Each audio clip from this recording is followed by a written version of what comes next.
Good morning, Patreon.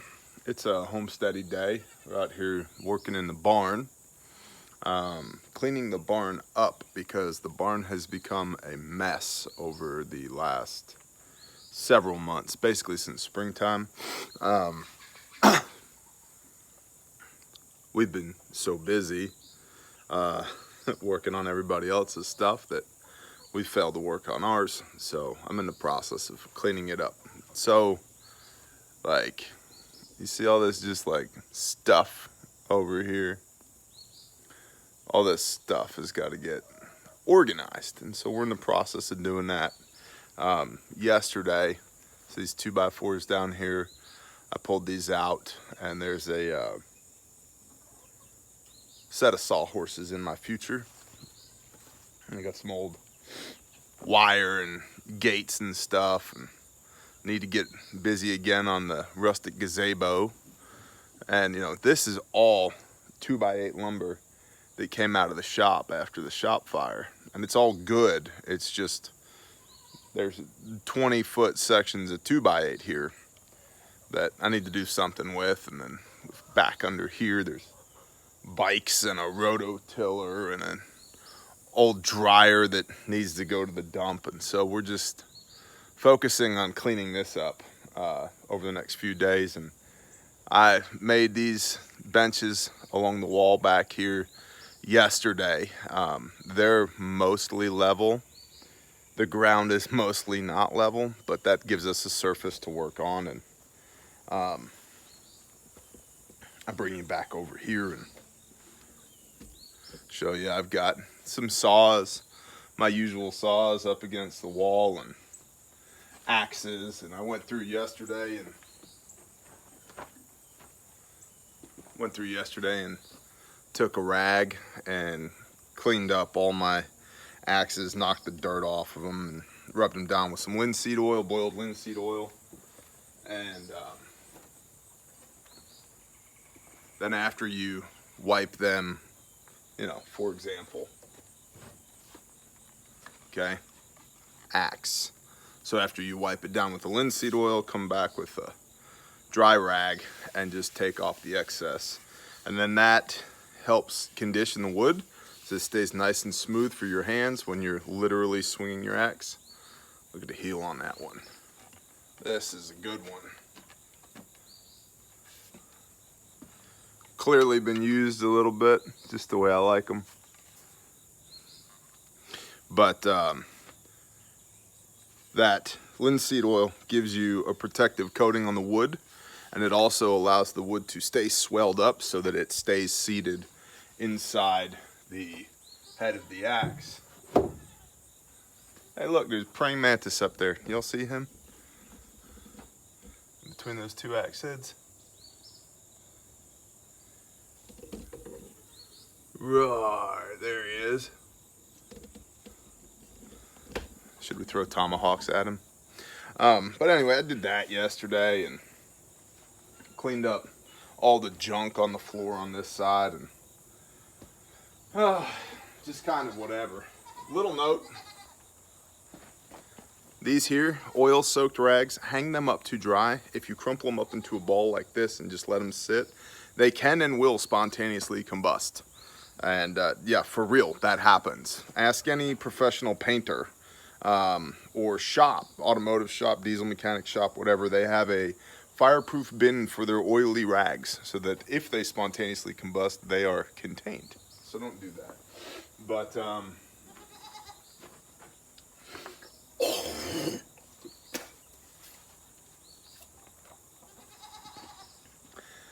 yeah, so that's what we're working on this morning, and I wanted to show you guys that. But I'll tell you what's kind of on my mind this morning is more in the vein of like mental health and expectations. And I'll tell you what I mean by that. Well, I'll just be frank with y'all, as I generally try to be. It's a strange thing when you start something as a hobby, i.e. YouTube, and then you move to Patreon because of an overwhelming response on YouTube of people saying, hey man, we love you, how can we support you? And you're like, I don't know, let's do one of these Patreon things. And the Patreon thing becomes, well, I always want to under-promise and over-deliver. And I'm not always capable of doing that, but that's how I like to operate. You know, that's a positions of strength thing. So how can we over-deliver on Patreon? And so that got me thinking about, well, I've always enjoyed consulting, because consulting is basically just networking plus problem solving. And there are preparedness consultancies out there. Prosperity, my collaboration with Pastor Joe, is not the only one out there. There's several. But man, they are all cost prohibitive, including ours, for a lot of people. And so the business model that I applied to Patreon, which is why I say it is a blessing and we treat it like a blessing, but we run it like a business, was to create an online preparedness consultancy using the Patreon model that allows y'all to ask questions, us to answer them, and those answers to be used for the benefit of the whole group. And so I get a lot of questions from other content creators like, dude, how do I get as many patrons as you have? And I'm like, pray, talk to the Father, because that's what most of my day looks like. And a lot of it is like, man, you must think a lot of me to give me this to deal with. But thank you, sir. We will praise you even in the midst of this storm, and we will handle all of these things for you to the best of our broken ability. But then B, man, bring the value. Like, I don't want you guys to just give me $1 or more because you like me and you think I'm cool. I want you to give me $1 or more because it's equitable, because there's value in what we do here at this channel, that it helps y'all get better in your preparedness endeavors, and that we can, to our ability, bring subject matter expertise on all the different things that we discuss here. And so that has become the Patreon strategy. And YouTube has, I mean, YouTube's a mess. You guys know that. And then you couple that with Prosperity, the Bear Facts, the first aid company that we're building, and the coaching and consulting. And man, things get busy. And it's like, I get it, busy is a choice. And we're constantly engaged in the process of prioritize and execute. You know, we're constantly task stacking and task switching between what needs to happen, when does it need to happen, and what is the priority. Whatever the top priority is, hit that target first, and then we'll move on to everything else. But I said all of that because in the doing of that, this incredible thing has happened where we have touched the lives of so many people. And the lives of so many people have touched us. I mean, by the hand of the Father, there are dozens of people that have been saved, that have found their Messiah through this channel. There are dozens of people who have been saved and not lost their lives, either to suicide attempts that have been prevented because of the words the Father gave me in a video, or through first aid kits that we have put together because of the demands of the market. There are people who are still around walking the face of the earth because of what we do here. And so it becomes deeply personal if we let it be. And it's interesting for me to have to figure out how to navigate that, to have all of the gratitude in the world for y'all, and to make time in our day for y'all, and we do it with a smile on our face, and to balance that against, you know, the actuality of an interpersonal relationship with somebody and the demands on our time. And it just, sometimes the blessings are so overwhelming that you don't know how to deal with all of them. And so, you know, we are getting better at delegating. I mean, if you ever emailed me, you've gotten an email response, auto response. Hey, thanks for emailing, Bear. I do read every one of your emails. I just don't have the time to respond. Monica curates my email, my virtual assistant, and she's a real person. I know her in real life, and her husband's one of my BFFs. So, like, she virtually works for me, but she's a real person. But, you know, Monica curates the messages that I need to see, and I read them, and I don't always have time to respond, but I do. You know, I do see them. Same thing with prayer requests. If you've ever sent a prayer request to this channel, please know I have prayed over it personally. But also please know I'm no one special. I'm not. Your prayer's not going to be answered because of me. It's going to be answered because of the Father. But I pray over them. And then I pass them to Crazy Canuck, who is doing an awesome job taking lead with the men's group prayer chain.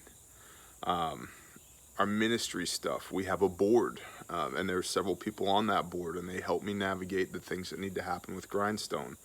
Renee has stepped up like an absolute animal and has been a huge blessing with Grindstone. But all of this at times puts a weight on my shoulders that I try to carry with dignity and honor and integrity, and to be a good steward of the trust y'all put in me. And there are days, man, when I don't feel up to the task. There are other days where if you gave me a pocket knife and a cookie, I could attack the world and win. And so we're constantly course correcting, finding the synthesis between all these things. And so I feel an expectation on me from the Father, and I try and honor that. And I feel an expectation on me, frankly, from y'all, and I try and honor that. And I understand this is a voluntary relationship. Y'all are not here by accident, and neither am I. And so I do my best to deliver for everybody in all facets. And I'll tell you, it just keeps me on my toes. It keeps my life very interesting.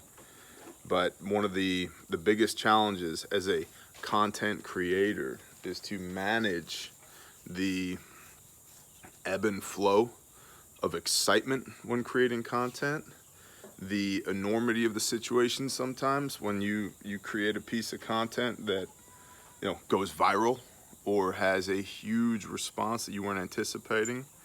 You know, it can be overwhelming sometimes to post a video and you're like, wow, that video did 100,000 views in 3 days. That is not par for the course here. What's going on? Like, you almost distrust it.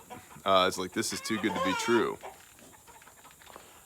And then there's also the times where it's like, don't care. Look at this guy. No.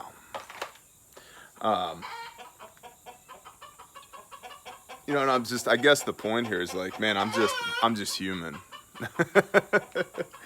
I'm just a guy, man. I'm just a normal guy who's about to kill a chicken. What do we got? What do we got to throw?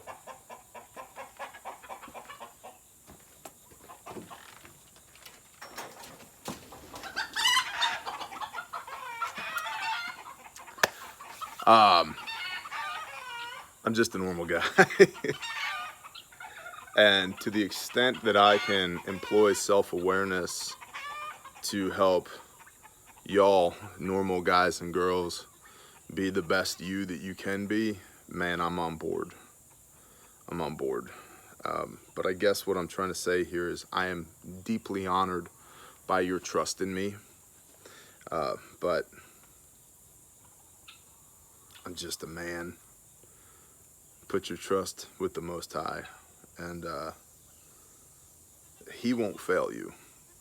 I will. Whether I mean to or not, I will, because I'm just a man. And men fail. We also can really, really, perform when we mean to.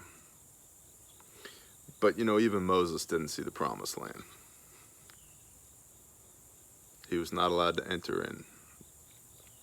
So there's a lesson in there for us. I'm deeply appreciative of y'all being here, and I do my best to be a good steward of the faith that y'all put in me to perform. But put your faith in the Most High and you'll never be disappointed. And I'm going to continue doing the same thing, and I'll never be disappointed. I may not always understand, but I'll never be disappointed. And I just wanted to give you guys a little peek behind the curtain. These are not always the things that go through my mind, but oftentimes they do. And I just always want to be as straight shooting and honest with you guys as I can. And so that's what's on my heart. A, don't leave your oily rags in a pile. And B, expectations, manage them for yourself and everybody else, and understand that, hey, you know, there's real people out there. You know, it took me a long time to realize there are real people on the other side of this iPhone. I've met so many and talked with so many and pissed off several. And yeah, but it took me a long time to get it. I'm not talking to an iPhone, I'm talking to you. And so we all have a real life. We are all real people. And to the extent that we can, we should all be considerate of the real people in our lives that our lives come in contact with. Their problems are just as real as ours are. Their joys and their fears and their concerns and their, you know, the love that they share and everything that they do in life is just as real as ours is. And I don't mean to get super hippie on you, but that's just kind of where I'm at this morning. So there's nuggets in here. I think somebody needed to hear this, otherwise it wouldn't be on my heart to say it. But thank you for the trust that y'all have put in me to do this, and thank you for the blessing that Patreon is. And please bear with me. I'm just doing the best I can with what I've got where I'm at. I bet you most of y'all have heard that phrase before. Shalom.